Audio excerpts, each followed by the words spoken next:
how bad was the football field when you played as a coach? Question is how bad the football field was when I played as a coach. It was adequate. Uh, in fact, we used to scrimmage on Thursdays right in front of the opponent's bench to make the field look even worse and have the opponent say, what a crappy field. But our field was good. Plus, we had a little secret down by the scoreboard. From the 10-yard line in, it was only 9 yards to the right, so we always ran to the right. That's pretty cool. Yeah. So the field's lopsided. They've straightened it out since. Oh, they have. What about the stadium? Adequate? Well, we had bleachers that probably went up about 8 feet, basically all around the field when I coached. The bleachers now are I think first class, state of the arts. Yeah. What about compared to other stadiums, other high schools? You know, and again, I can only judge on when I coached, and we were as good as any of the schools. Talking about field situation. Yeah. Would it have made any difference to your winning and losing if you had better field? Absolutely not. Did you feel that the field was in any way a detriment? No. In fact, it was a plus.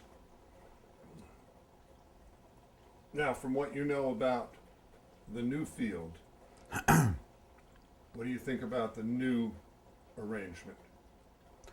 Well, I just found out about how they were going to lay it out today.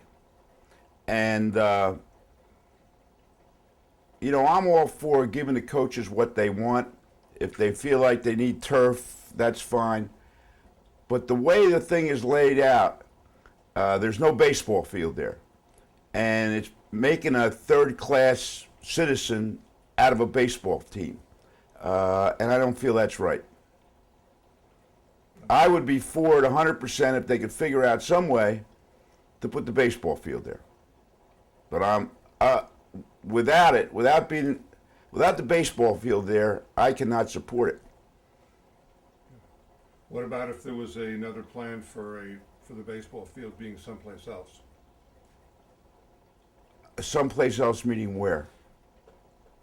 I don't know where, but someplace else. If it was a decent field, a decent baseball facility. No, I don't think that the baseball field should be separated from the grounds of Manasquan High School. Do you feel that there's a way that they could do both? Well, nobody's ever asked me. And I just found out about what the proposed layout is. So I don't have a plan.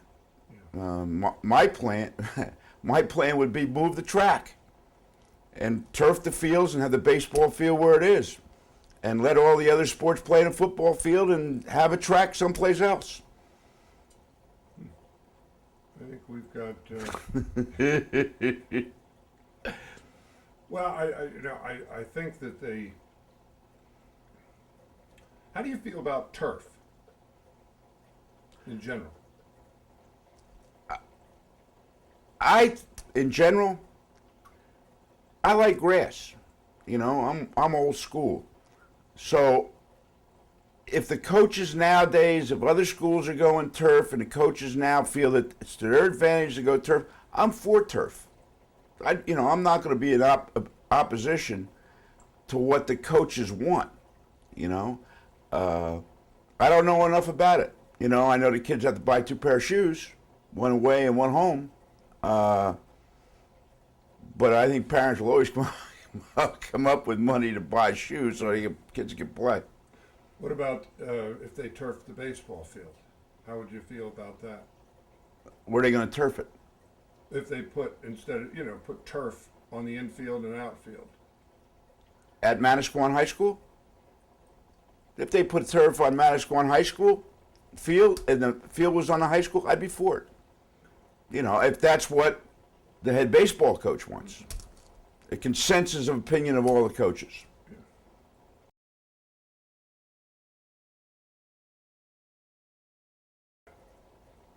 Rodney Ravioli. It's the first thing that comes to your mind.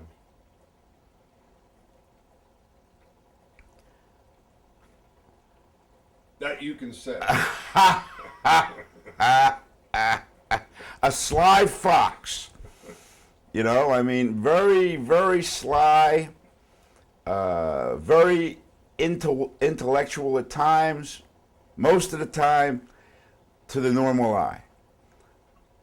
But get him alone, and he's a different character. And it's a good character he is. Bob Lempa.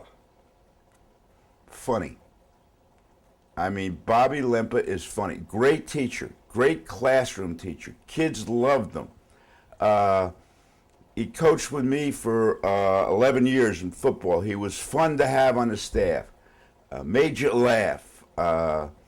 Just a great guy. And his, I know his older son went to Cornell and played football. I think his younger one may have too, but I'm not real sure. And his wife gives a hell of a haircut. His wife was cut my hair for a couple of years. Judy Mangan.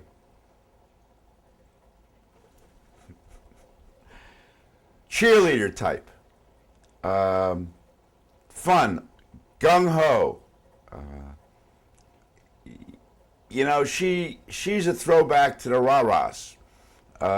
She was a very much of a Manasquan supporter, both in sports and the dramas.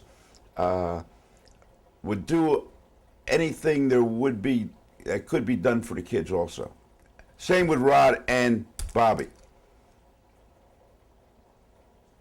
Pete Pappas. Piece of work. A piece of work. He's a working Greek. You know, he always has to be working. I taught with Pete in phys ed, for years, and he's just a great guy. Flat out, one of the nicest people I know. Anything else you can think of about those people? Yeah, but I can't tell it on this tape.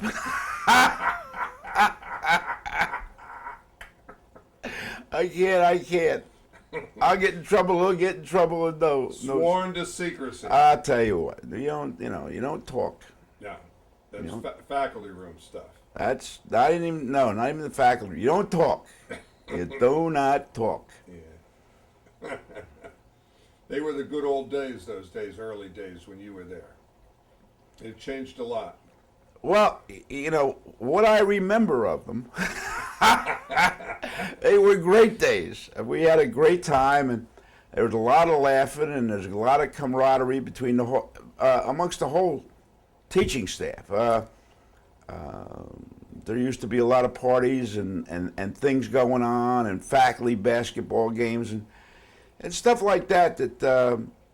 I don't know if it still goes on or not. I hope it does, because that was the fun of teaching in Manasquan. Not only the kids, and I think the kids at Manasquan are the greatest kids in the world. I think that teaching in Manasquan is like small town USA. There's no better high school in the state of New Jersey than Manasquan High School.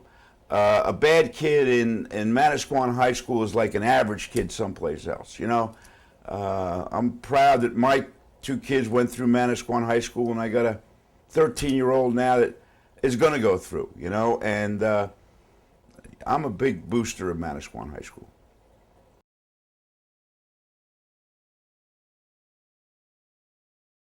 How do you like to be on camera? I don't know. I haven't looked at myself. Do I look good? What about those baseballs behind your head? Well, I had a run of eBay for a while, and over here I got Casey Stingles, Mickey Mantle, Hank Aaron, and up in here I have a ball signed by Barry Bonds. Let me see if I can light this thing here. A ball signed by Barry Bonds.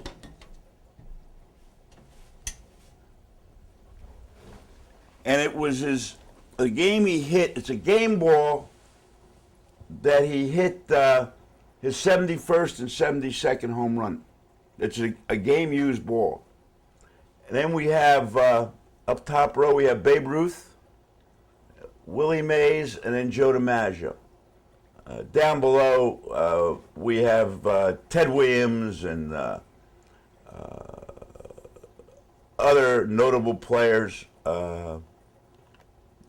that, you know, it ain't over till it's over, Yogi Berra. So, you know, we have a lot of Hoffa's Hall of Fame people here. And then down below I have the Hall of Fame trophy from Manasquan, the Hall of Fame trophy from my high school, Princeton High School, the Hall of Fame plaque from the Shore Conference, and I have Ty and Susie, and up in here I have Max when he played on the 11-year-old state championship all-star team. And over here I got some fish. Fish are always good. Oh, fish are good, you know? Yeah. And then over here we've got the television. Yeah. And this is interesting. Not that this is ever going to be used in a thing. Oops. I lost my speaker. Maybe this is why you have me get good sound. This is a bat.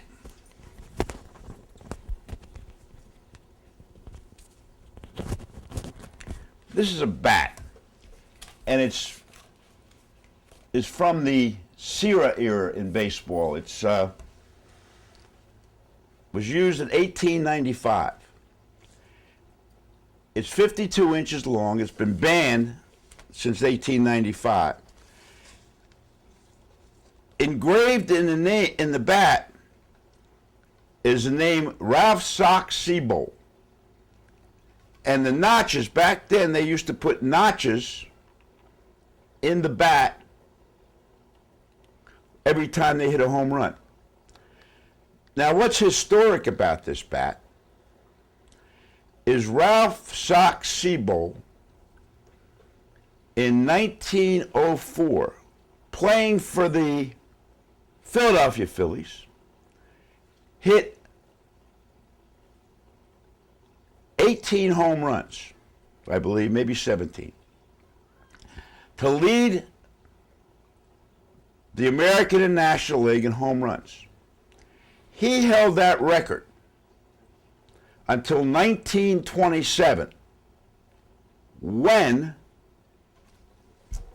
Babe Ruth broke his record and he hit 27 home runs. Or maybe it was 1918, I'm not sure. But this is a historic bat. When I first saw it, I thought it was an oar for a boat to row. But this thing weighs about 5 pounds. Here, carry it. Pick it up. Yeah, that's. And what kind of wood is it made out of? I don't know, but it was made by a Careful you don't hit your. We have it on tape. Oh man, it was made by a lathe. I think that's what they Yeah. call it. And they spun this bat, and they made it. It was a handmade bat. So, It doesn't have a lightning bolt on the end. no lightning bolt. But this is a letter of authenticity that Ralph Sock Siebel once owned this bat. So anybody want to buy it for $60,000, they can. I bought it for $100,000. 100,000? I'll take a loss. That's pretty cool, Jim. And then we got pictures up here, and baseball pictures up here, and they were all done by Bill King. Max, you want to turn the light on? They're all done by Bill King, the artist from the Asbury Park Press. And down through the years, I had him do me some. We have Barry Bonds up on top of the fireplace. And then we have Barry Bonds again in the middle, Hank Aaron and Babe Ruth, and then a picture of Babe Ruth. And over there we have the All-Century team. But I was having Bill do all the monument people who were on the monuments at Yankee Stadium. And he died before he finished it. But, then we have your favorite, Muhammad Ali, over here, being picked off by, or he picked off, what was his name? Sonny Liston. And then we have all the 60 home run hitters, or 70 home run hitters, except for Barry up there. Mark McGuire, Sammy Sosa, Roger Maris, Babe Ruth, and that was done before Barry hit his 73 home runs. And there's my son right there. That's Max, 7th grader, going into Manasquan in 2 years.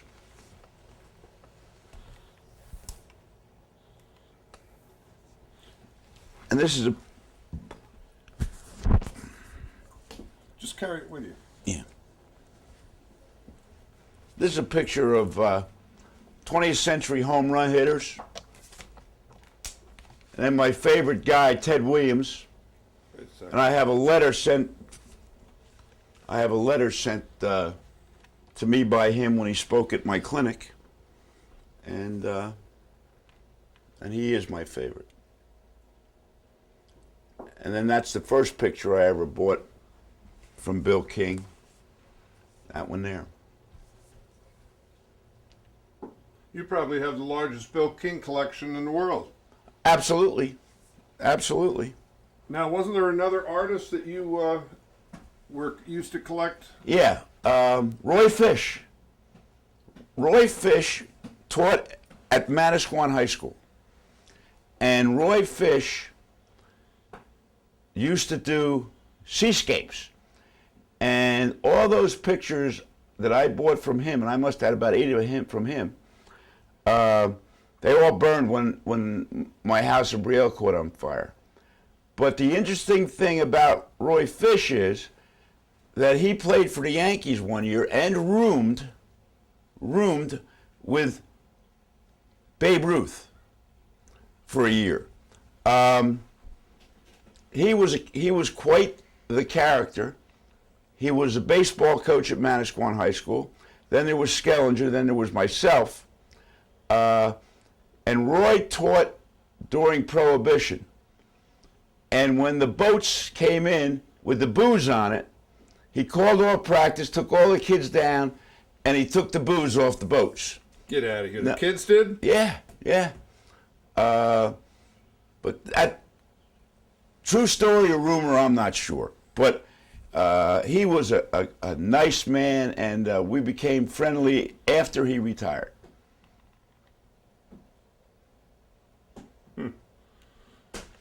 Now, you went to Princeton High School. You showed us the plaque. Mm-hmm. What did you do in high school? What kind of what did you play? Well, I was a football player. I was an all-state football player. I was an all-state baseball player. New Jersey, all-state? Yeah. What year? Yeah. 59. And a little bit of a basketball player. I played basketball. So you varsity lettered in 3 sports? Yeah. Yeah. And then college?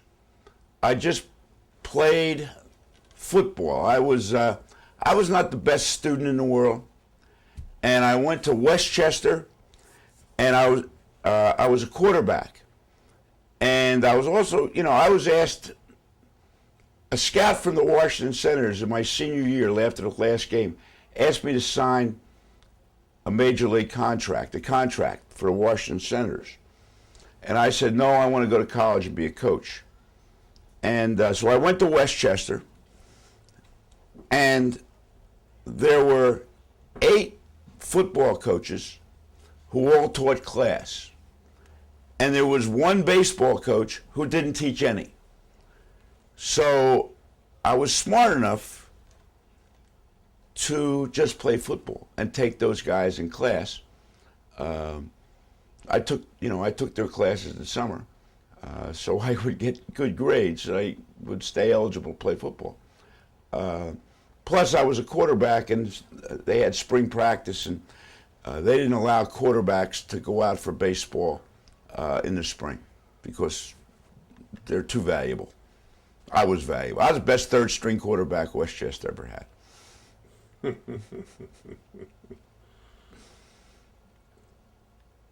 What have you done since, what year did you retire? Oh, geez, that's a good question.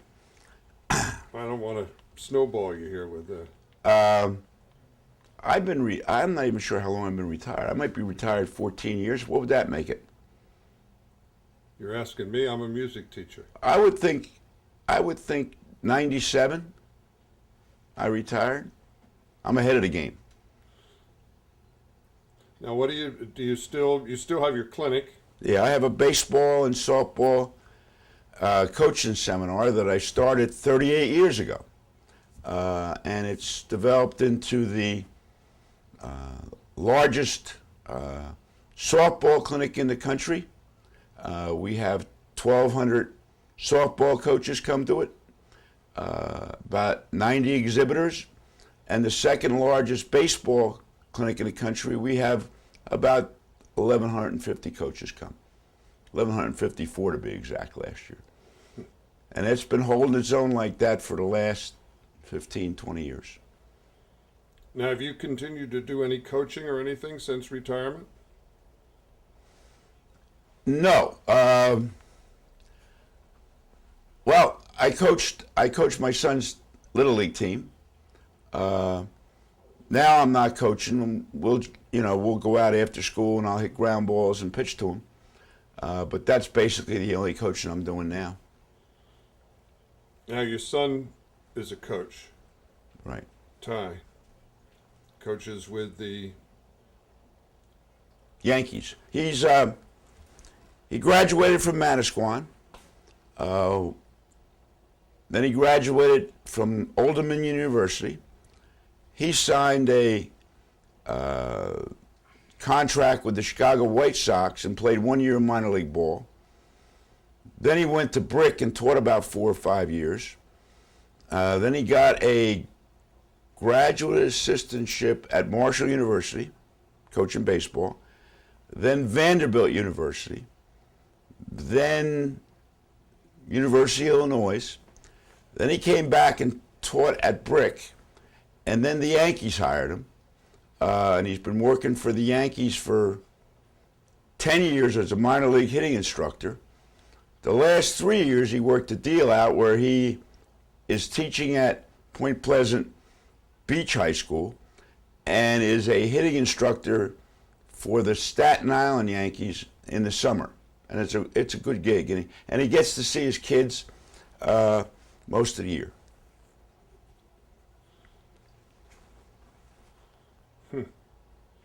My daughter lives in Howe Township, married to Frank Bisco, the son of a famous teacher we had at Manasquan High School, Frank Bisco. And she has 5 kids, 5 children. And her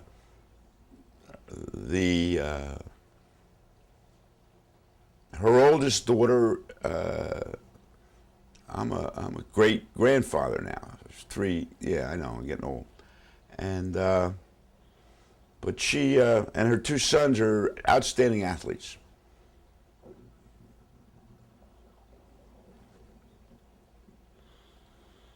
Well, I guess we can wrap this interview up.